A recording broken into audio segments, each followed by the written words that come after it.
Bueno, me pidieron que dé un recorrido por la filosofía que sea ameno, ameno que se pongan a estudiar rigurosamente, pero lo que me pidieron es para gente que no sabe nada, o sea, socráticos.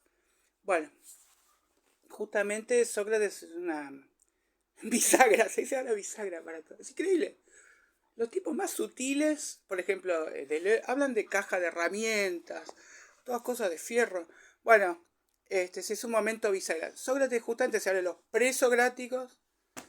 ¿Por qué? Bueno, pues son unos cuantos, pero digamos, hasta que llegó Sócrates no hubo realmente algo sustancioso. No, los presocráticos son importantes. Lo que pasa es que no hicimos escuela más que con combinatorias de ellos. Hubo básicamente cuatro, porque, digamos, es bastante infantil. Es hermosa la mitología griega y los griegos son divinos. Y es bastante con esa curiosidad infantil en el mejor de los sentidos, de la plasticidad, de los caprichos.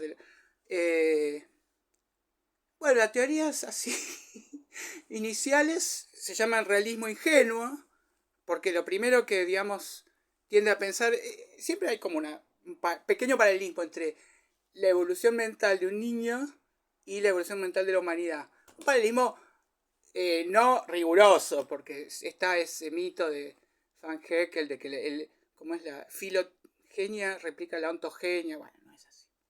Pero eh, las primeras explicaciones que se daría un niño, bueno, según Freud no, según Freud está la cloaca, los niños vienen al mundo por el orto, no es según Freud. Pero es cierto, Freud nos recuerda que los niños son perversos, son inocentemente como insensibles a la crueldad. Viven en un mundo tan seguro, ¿no? Por más que se hacen concha contra el piso todo el tiempo. O sea, yo reconozco que los niños son frágiles, pero ellos se consideran Superman. Bueno, vamos a olvidar a Superman porque vamos a hablar de la traducción del superhombre al inglés. Así que vamos a hablar rápidamente de filosofía, es tanto lo que hay para decir. Y es eh, vamos a empezar entonces. No sé si ustedes prefieren un abordaje metodológico o histórico. Histórico sería más que nada, podemos hacerlo por objeto de estudio, o sea, la filosofía clásica que estudia el cosmos. La filosofía moderna, el giro copernicano, la antirrevolución ptolomeica, digamos, la da Descartes, con un pie en el medioevo y el otro en la modernidad, como se suele decir. O sea, hay que contextualizar todo lo que después escribe este neurofisiólogo cretino, el error de Descartes. O sea, porque ahora lo que más avanza de todo es el estudio del cerebro. Eso es muy interesante. Es buenísimo, porque se lo puede medir.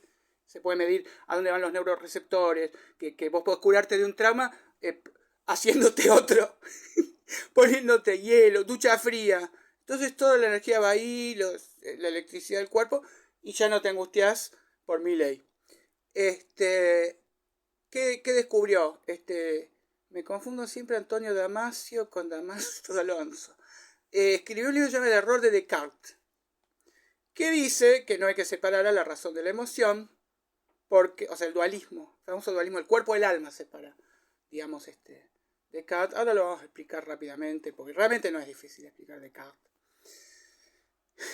Es más difícil explicarle a un humorista porque hay 500 juegos de palabras con Descartes, las cartas, me acuerdo que los del Centro Psicoanalítico Argentino se burlaban de la fundación de Germán García, que se llama Fundación Descartes, que es Fundación Desechos, Basura. Este, bueno, vamos a el cogito, da para mucho Renato. Vamos a empezar entonces por había cuatro elementos, se consideraba que había cuatro elementos: agua, tierra, fuego y aire, y cada uno de los primeros cuatro famosos filósofos, los que sobrevivieron, que es por pedo, o sea, no es que sobrevivieron las mejores tragedias de Esquilo, Sófocles, seguramente había mejores, o por el consenso social, no, es de pedo, porque ¿dónde se escribe? En un papiro, en un capullo de... Bueno, vamos a rápidamente empezar a explicar ¿Qué es la filosofía? Pues se usa ahora la palabra filosofía como mala palabra, incluso para quienes la respetan, la ponen por las nubes, pero dicen, bueno, eso sí, a nivel filosófico, claro que sí, claro que sí. Pero ahora, en la vida real, en concreto, en lo que realmente nos interesa, en la verdad. Y la filosofía fue la madre de todos los saberes, de todas las curiosidades, de todas las ciencias. Y simplemente, cuando empieza a ser de enorme utilidad, se lo deja ya en filosofía, eso es todo. Entonces, incluso William James, ¿qué hizo William James? El hermano bobo de Henry James. William James creó el pragmatismo. No es bobo, es un genio. La teoría de la emoción de William James es muy interesante. O sea, no es que tengo miedo porque viene un oso, sino que porque mi cuerpo segrega adrenalina. Porque tengo miedo, viene un oso. No, no era así.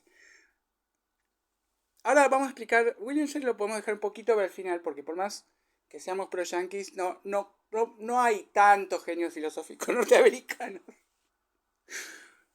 Con esto no estoy diciendo. Vamos a empezar entonces aclarando lo del cerebro. ¿Cómo puede investigar un neurofisiólogo? Ahora tiene electromiograma, pero además, por culpa de Mengele ya no se puede agarrar y decir, bueno, sobran los chinos, que es una famosa frase de William James. Dios hizo chino de más.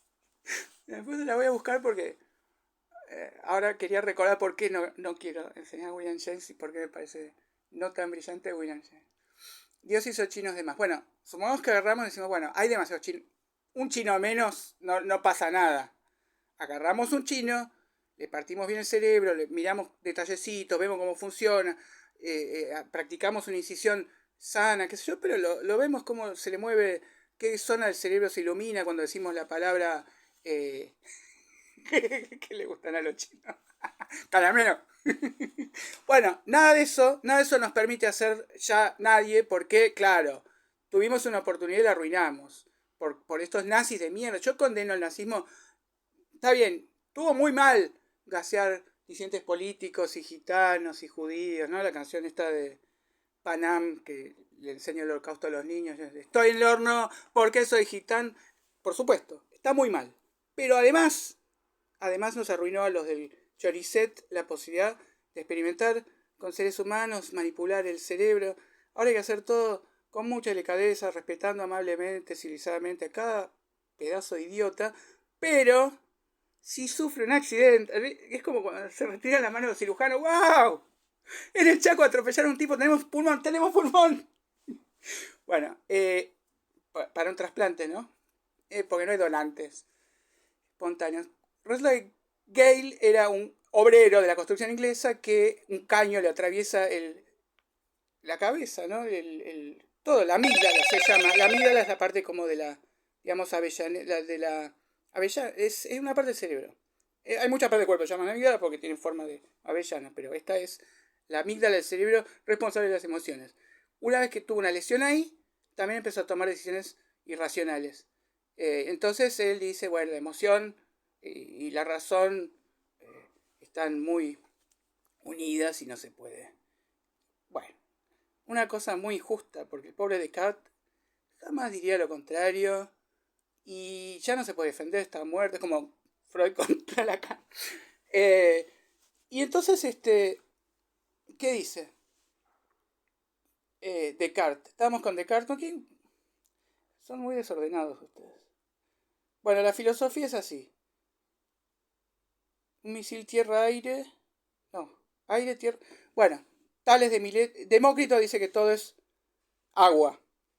Todo fluye. El mundo está constituido de agua.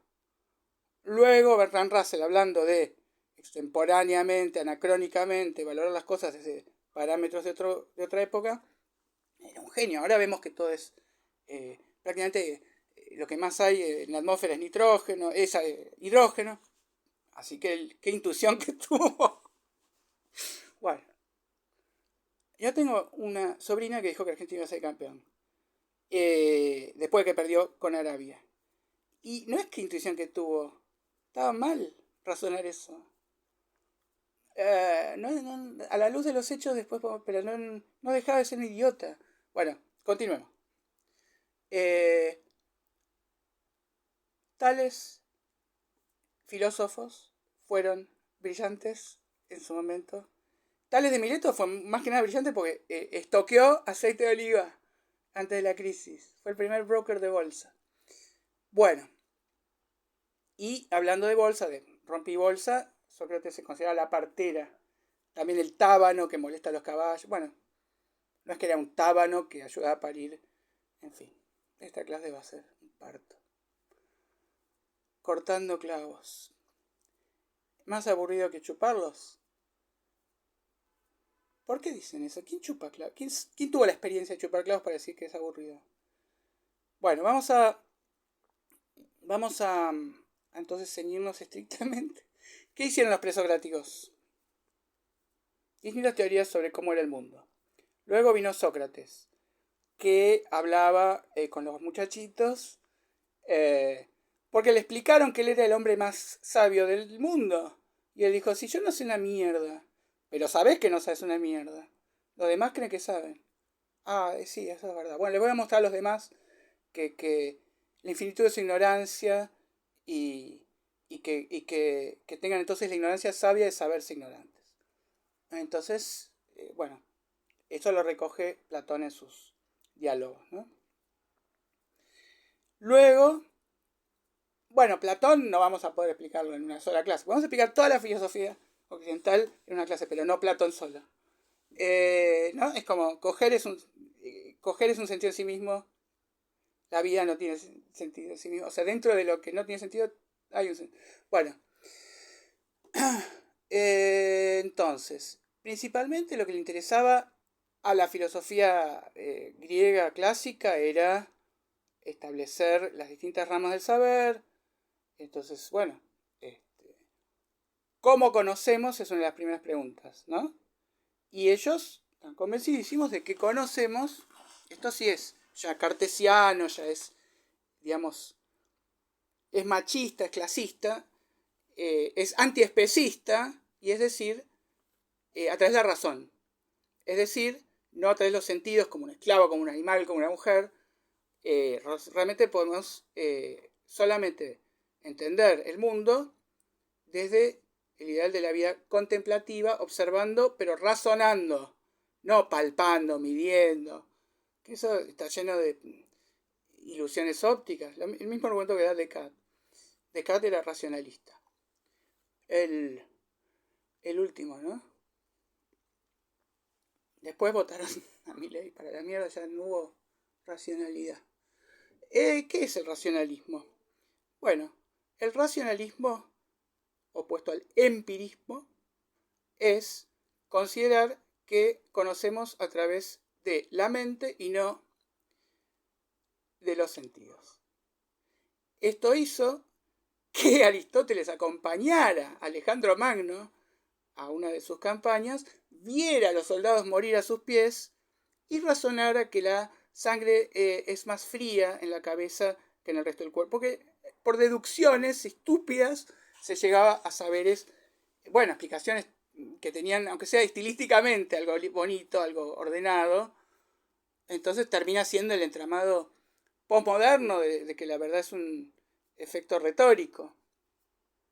Por ejemplo, Aristóteles dedujo que la mujer tiene menos dientes que los varones.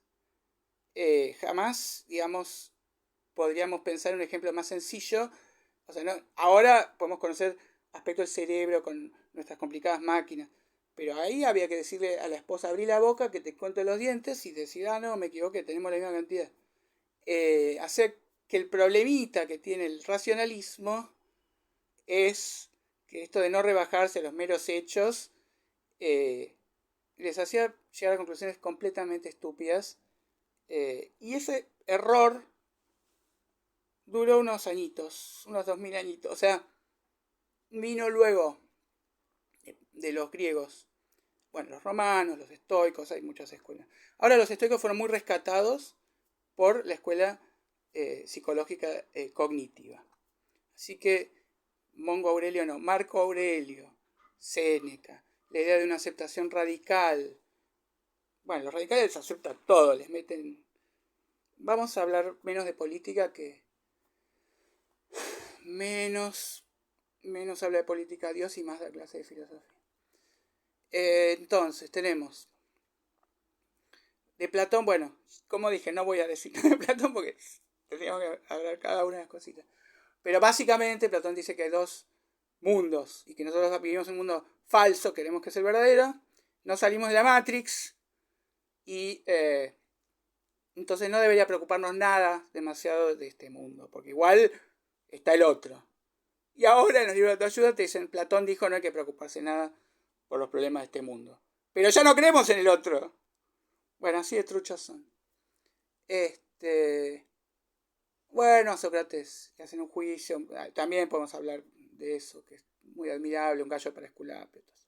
Pero no vamos a hablar de eso, sino básicamente de empirismo, racionalismo, el que rompe con el racionalismo después de que la iglesia, San Agustín dice, está bien, quememos todos los libros de los tipos que no fueron bautizados, van al infierno, Sócrates es un pecador, pero había un chispazo de divinidad cristiana ya en ellos, salvémoslo. Entonces algunos libros así, tesoros de la humanidad, fueron salvados, y ¿quiénes lo podían leer? Los curas, el método de las autoridades, o sea que tampoco había un saber democratizado, tampoco había alfabetización. Bueno, entonces, junto con los grandes ideales humanísticos, con la ilustración, con la reforma, con la imprenta de Galileo, la imprenta de Gutenberg, pero también qué impronta que tenía Galileo, eso quise decir. Lo rescata Freddie Mercury, Galileo, Figaro. Claro, se inventan los LEDs. Lo primero que pasa es algo técnico que permite observar. Ahora bien, una cosa muy interesante para rescatar. O sea, Galileo Galilei es alguien que ejerce, digamos, lo que científicamente es el experimento crucial, donde realmente se pone a prueba un saber, se lo mide, se lo testea, inaugurando la ciencia posta, ¿no? Pero no es tan empirista la cosa. Él, por ejemplo, tira unos cuerpos de distinto peso de la Torre de Pisa, y así quedó la Torre de Pisa. ¿Por qué no la va a tirar a su casa? Todo inclinada la dejó. Pero estos cuerpos, no cuerpos humanos, digamos, tiraba un encendedor y un bidón de nafta. Bueno, no exactamente eso. Pero se dio cuenta que caían al mismo tiempo y que toda la física de Aristóteles estaba equivocada. Obviamente Arquímedes hizo experimentos. No seamos tan esquemáticos. Lo que quería decir es que Galileo, cuando observa con el telescopio el anillo de Saturno, como él no podía concebir en su mente que un planeta tuviera anillo, porque hasta ahora nunca lo había tenido, dice, Saturno tiene dos lunas. O sea que incluso mirándolo con los ojos de su carne, con un telescopio, empíricamente, demuestra que nosotros conocemos no de manera directa los hechos brutos, sino que, digamos, corroboramos una hipótesis previa que teníamos, a partir de un tipo de esquema mental. Y eso después lo va a explicar muy bien Kant. Ahora lo voy a explicar ahora Kant. Bueno, rápidamente. Platón, Galileo. Ya está. Ahora Kant. ¿Qué dice Kant? Bueno, Kant aúna, digamos, al empirismo y al racionalismo. Él dice, mitad y mitad. Digamos. Él dice, tenemos categorías innatas, tiempo, espacio. Nosotros ordenamos al mundo, no está en el mundo. Para un árbol no es miércoles hoy. Nosotros tenemos categorías innatas con las que percibimos después la realidad ordenada que vemos, pero que no ese es el mundo. El mundo real, lo llaman lo húmeno, es incognoscible. Nosotros vemos a nuestra medida humana, bueno, en ese sentido es también, ¿no? Alguien que pone en el centro al sujeto. Hoy tratan de no ir al centro, porque lo van a sujetar. Bueno, entonces, ¿qué pasó? Descartes, había que explicar antes. Explico rápidamente Descartes. ¿Qué dice Descartes? Dijo, voy a dudar de todo. Voy a hacer pasar todo por mi duda, suena un poco obsceno. No sé por qué, pero Descartes siempre da para el chiste. Bueno, él dice, voy a dudar de todo metodológicamente. Entonces, ¿cómo puedo decir que acá hay que soy pelado? Tal vez un demonio me engaña para creer que soy pelado y realmente todavía tengo pelo. Bueno, sería un ángel. No sería tan demoníaco. Bueno, no estábamos hablando. Me he tirado de los pelos el ejemplo y a la oportunidad la pintan calva, me siento interpelado y todos esos chistes, porque yo lo primero que se me pasa por la cabeza no es un peine. Bueno, ¿qué dicen? Voy a dudar de todas las cosas y luego de haber derribado todos los edificios conceptuales que no tenemos un carajo la seguridad de nada, luego voy a partir de ahí. Bueno, entonces puedo dudar de todo. ¿Qué es lo único que no puedo dudar? Que Milei es un hijo de puta. No, en ese momento él no conocía a Milei.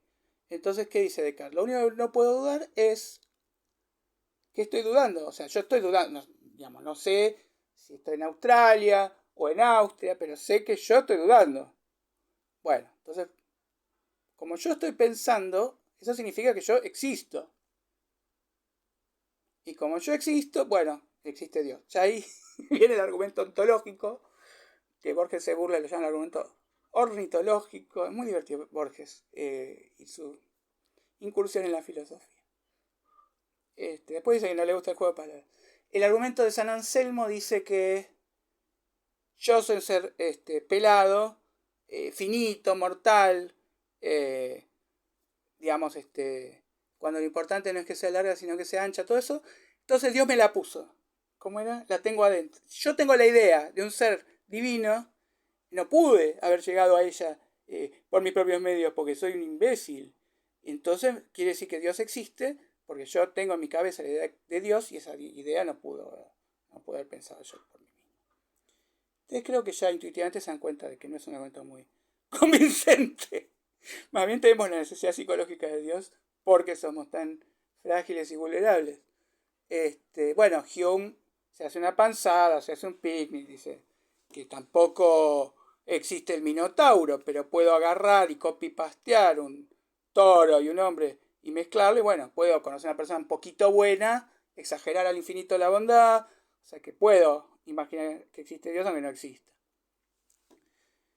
Y Hume, que es así un provocador divino, vivía en un tanque escéptico, era muy escéptico, no me acuerdo, leí muy rápido esa parte, era amigo de David Hume, lo recibió a Rousseau, que Rousseau tenía un tipo de paranoia que se llama querulante, empezó a atacar a todos, tirar mierda para todos los... Shit de Van es una de las famosas frases de Rousseau. Juan Jacobo Rousseau. Bueno, no estaríamos siguiendo el orden prefijado. ¿Hay orden prefijado? Bueno, entonces, ¿qué pasó? Descartes dice, dudo de todo, pero pienso, por lo tanto existo. Y a partir de ahí, el discurso del método, ¿qué es lo importante de Descartes? Bueno, con esa mera frasecita, pone en el centro al hombre como Patricia Bullrich y una filosofía muy interesante. Entonces ya dejamos de pensar en el mundo para descubrir que en realidad, para conocer el mundo, tenemos que primero entender nuestro instrumento para conocer el mundo, que somos nosotros mismos, o sea, el sujeto. Es muy importante pensar en nosotros, ¿no? O sea, siempre se va desde lo más lejano a lo más cercano.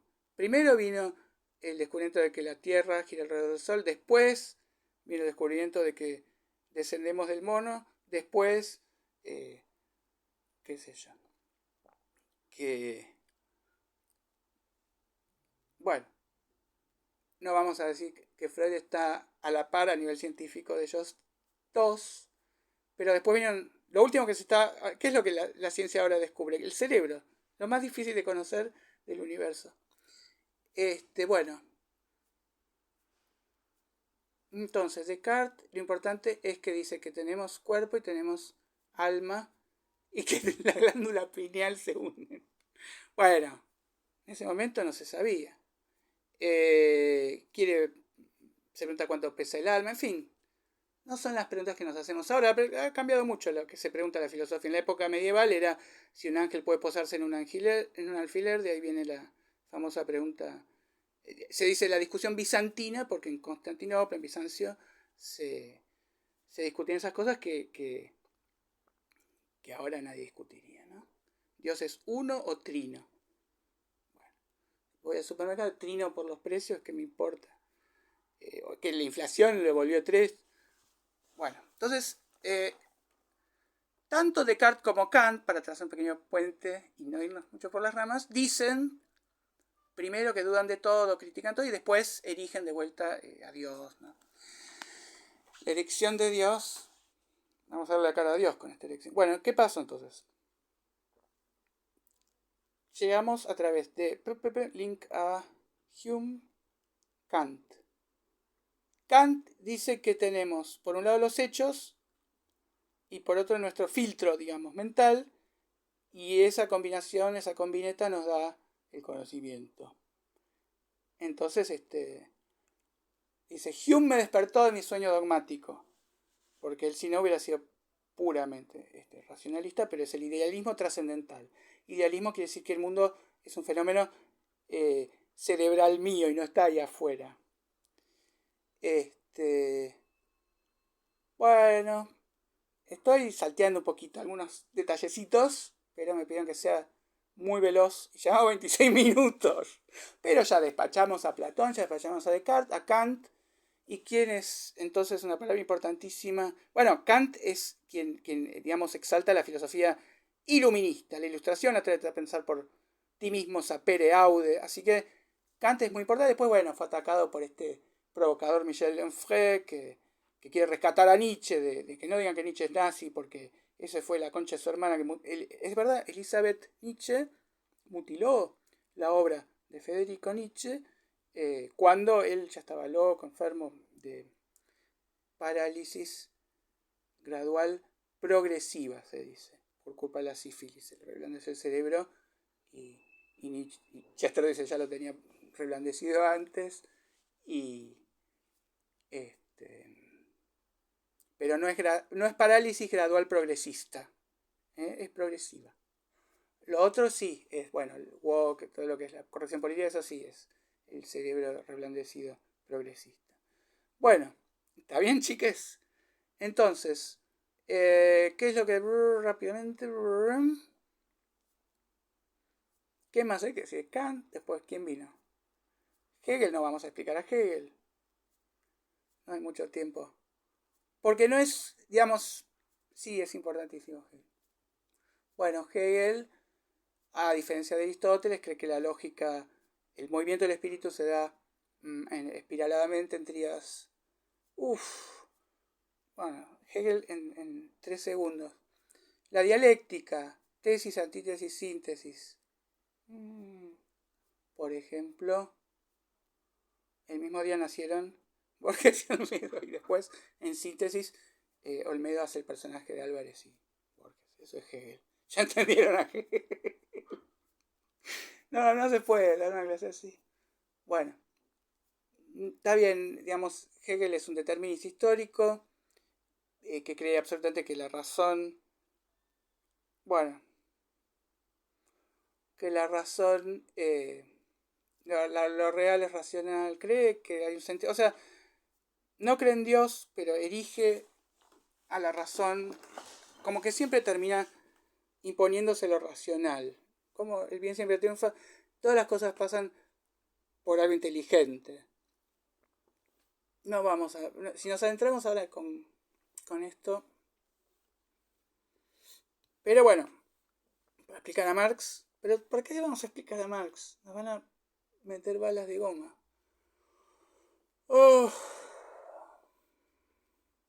Bueno, podemos explicar a Marx como, a mí me gusta Marlene Dietrich más como cantante que como actriz, y Brecht más como poeta que como dramaturgo,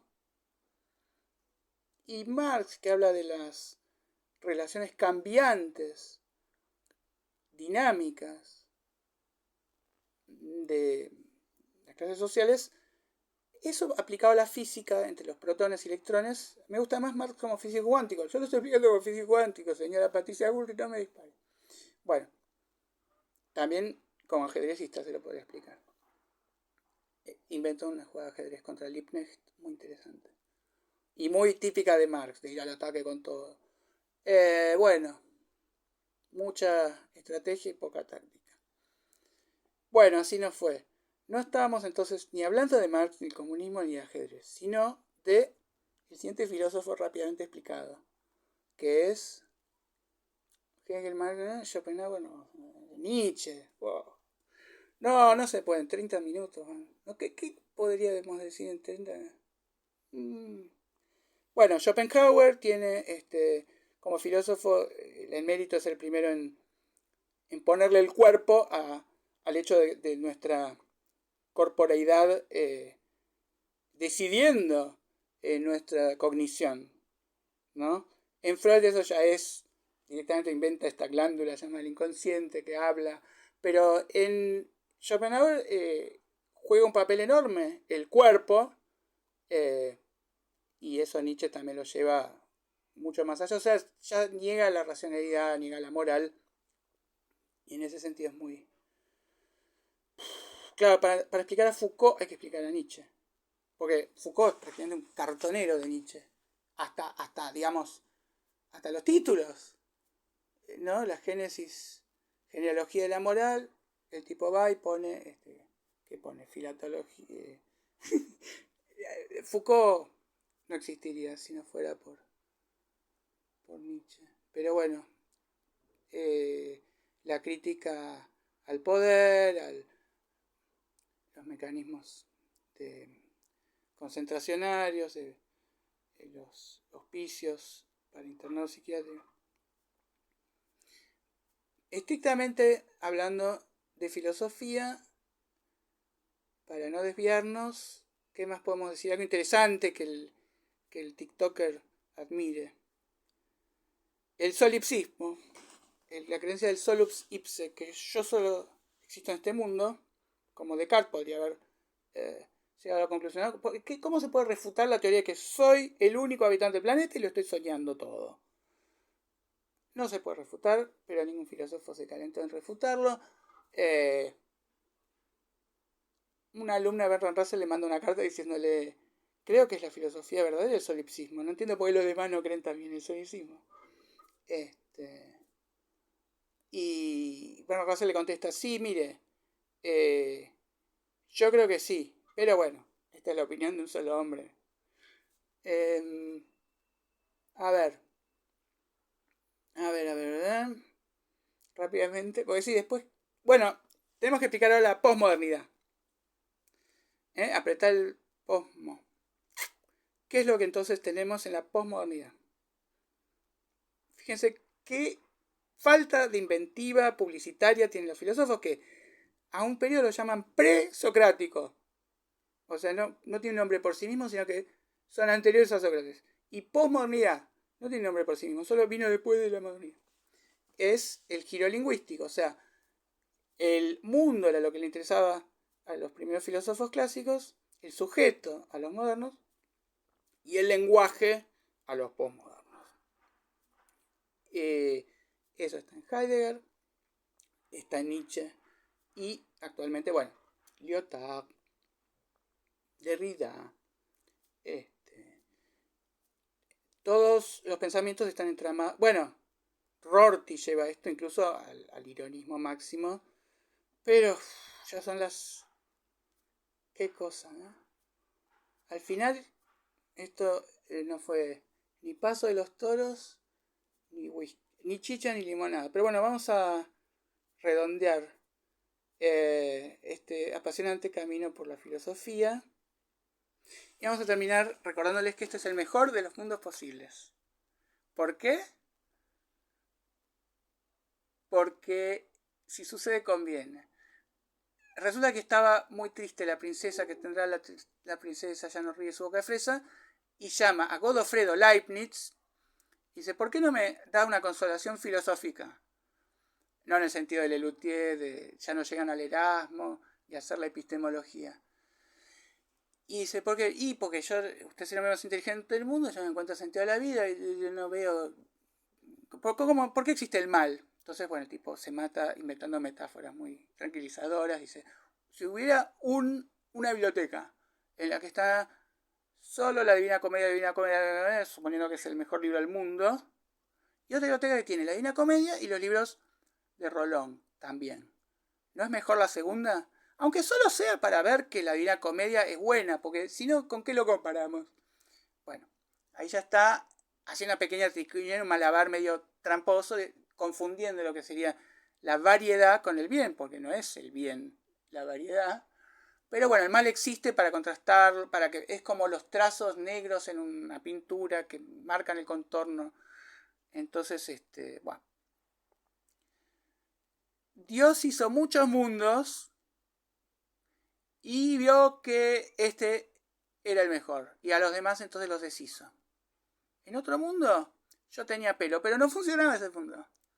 Entonces, lo que hay, por algo, es lo que quedó. O sea, es una teoría darwiniana del planeta, ¿no?